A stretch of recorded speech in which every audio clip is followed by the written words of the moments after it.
السلام عليكم، ان شاء الله تكونوا بخير. في حاجات كتير جدا تعلمها مش رفاهية، من اهمها الاسعافات الاولية. النهارده بعد صلاة الجمعة خلصنا الصلاة والناس بقى طالعة، طبعا كلها طالعة، فقلت ايه اقعد شوية لحد ما الزحمة تفك على الباب. المهم الفترة دي احيانا ببقى مثلا قاعد، لو ميلت شوية وبعدين جيت قمت مرة واحدة، طبيعي بلاقي ايه عينيا كده مفيش، الدنيا بتسود خالص في عيني، بحس ان انا بدوخ شوية وبعدين ببدأ افوق واحدة واحدة كده. في مسافة ما اتحركت شوية بدأت أفوق ورايح أجيب الشبشب بتاعي عزكم الله، لقيت صوت ناحية الباب، حد وقع، راجل كبير وقع، وإيه يعني خلاص هيقرب يغمى عليه.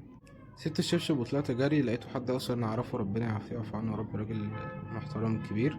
وهنا بقى لقينا الناس بتعمل أول وأهم وأخطر غلطة ممكن تعملها مع أي حد داخ ووقع أو أغمى عليه، وهي إن الجسم لما الإنسان بيدوخ بيبقى على طول الجسم بيترمي على طول، بيميل إن هو يقع ليه؟ عشان دماغ تنزل تحت عشان يوصلها دم، إن هو داخ أو وقع بسبب إن هو مفيش دم كفاية واصل لمخه. ده اهم حاجه. فلقينا حد عمال بيحاول يسنده ويقعده، يحاول يسنده ويقعده، فين وفين هتحايل ونفهم عشان خلي ينزل دماغه على الارض. يا حبيبي نزل دماغه على الارض خالص، يا حبيبي نزل دماغه على الارض خالص، دي حاجه مهمه جدا ودي اهم حاجه. فارجوكم نتعلم الاسعافات الاوليه، لان الموقف دوت مثلا المره دي حصل في المسجد، ممكن يحصل لا قدر الله عندكم في البيت او عندنا في البيت او في اي مكان، يبقى حد تبعك انت وانت مش عارف تتصرف. فاول حاجه خليناها خلاص يعني ننزل دماغه على الارض خالص، رفعنا رجليه لفوق عشان الدم ينزل من الرجلين ويروح للمخ.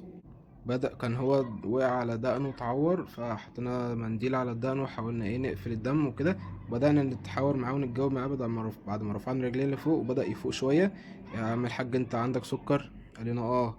وقال لنا ان هو كمان صايم، فكده ايه هبوط سكر طبعا. فحد معاه ملبسه، حد معاه حاجة مسكرة، الحمد لله كان في حد معاه ملبسه حطينا له في بقه. بدأ ايه يفوق شوية الحمد لله شوية. كان عايز يقوم، لا سيبناها شوية. بدأ يفوق شوية، وطبعا عزة النفس طبعا الإنسان ما يحبش إن هو يبقى راقد أو واقع كده، وبيبقى عايز طبعا يتعدل ويقوم. أنا نحايله شوية ونخليه، أقول له لأ شوية عشان دماغك كمان تفوق شوية شوية. وبدأنا إيه نقعده بالراحة وهو على الأرض برضو. وبعدين شوية كمان بدأ يفوق أكتر، وشربناه مية وحطينا مية مثلا على دماغه وعلى قفاه كده عشان المهم يفوق. بعدين واحدة واحدة قعدناه على الكرسي لما لقينا إن هو يقدر يقعد. بعدين شوية كمان برضه شربناه وقعدنا شوية معاه نفوقه ونكلمه، طب انت ساكن فين، طب مش عارف ايه، والحمد لله كان في حد من جيرانه معانا. بعدين بدأ خلاص الحمد لله هو يقدر يمشي يتحرك. خلاص ايه خلينا يقوم. ماشي. الموقف ده ممكن يحصل معانا ومع اي حد او مع حد من الناس اللي تخصك او معاك في البيت. فاول حاجه حتى انت مثلا انت نفسك شخصيا لو لقيت نفسك دخت، اول حاجه ان انت تنام على الارض، على دماغك على الارض مش على مخده، على الارض، وترفع رجليك لفوق.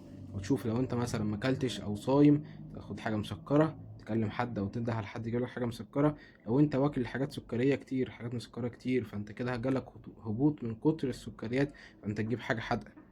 فاهمني الموضوع مش حفظ وخلاص، او اول حاجه اول ما حد يدوخ تجيب له حاجه مسكره او تجيب له ميه بسكر، لا ما هو ممكن يكون دايخ بسبب ان هو عنده سكر والسكر عالي. ممكن يكون اصلا هو عنده سكر والسكر عالي. فانت لازم تسأل الشخص اللي قدامك ولازم تبقى فاهم، عشان مش كل الحالات بتبقى زي بعضها. طبعا دوت مش كورس اسعافات اوليه، طبعا روح شوف ابحث بقى شوف الاسعافات الاوليه المفروض تتعامل ازاي. الموضوع بسيط وممكن تاخد كورس ده زي كده في ساعتين او اقل كمان. الموضوع جميل وبسيط، ولكن ايه هتحتاج بس كل فتره تراجع المعلومات ديت عشان هتنساها طبيعي زي ما انا بنساها وكلنا بننسى. اخر حاجه لو شايف الفيديو ده مفيد تبعته تشيره عندك وابعته لاي حد ممكن يحتاجه. وربنا يعافينا ويعافيكم ويحفظنا ويحفظكم يا رب، والحمد لله هو كويس دلوقتي. سبحانك اللهم وبحمدك اشهد ان لا اله الا انت نستغفرك ونتوب اليك.